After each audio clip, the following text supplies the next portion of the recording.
Unbridled optimism is always attractive. And I don't mean optimism like, oh, the world's a wonderful place and all that. I'm talking about optimism with regard to opportunity. Um, and someone who's thinking outside the box, someone who's doing the extra um, is always important. I know you have to get in front of someone to show off those skills sometimes, but I just think there's, there's being pessimistic about stuff is not going to help. You can be frustrated. You can have downturns. We all get sad and depressed about certain things, but you have to believe that the right thing's going to happen. The right thing's going to come along. You're up for a job or an internship and you don't get it. You go, well, okay, that wasn't in the plan. I'm moving to the next.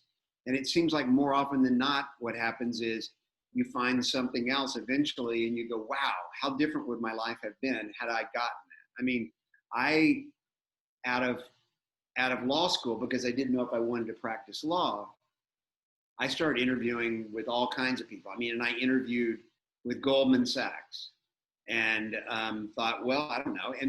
But there's a lesson in this too. And I went through a couple of different interviews and they wanted me to go to New York and it felt like I was going to get the job, and I'd be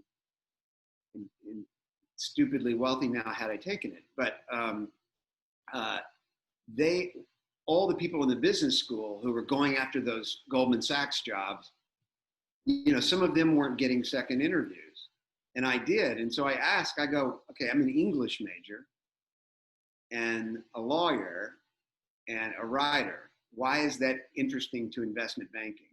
And they said, you're exactly what we want. We want someone who's creatively solving problems and can tell a story, because that's what we do. We look at data, we create a story. We think outside the box. We are always looking for the alternative as opposed to this is the way business school taught me to do this. He said, we're lousy with those people. We really want creative thinkers, and you're smart enough and all that stuff. And you haven't just been locked down in the business school. You have a liberal arts degree. You went to law school, all these things. So I think staying open to the opportunities, and I think maybe the most important advice I can give, at least for me, is you learn more about yourself from failed opportunities or internships. There's great power in knowing what you don't want to do.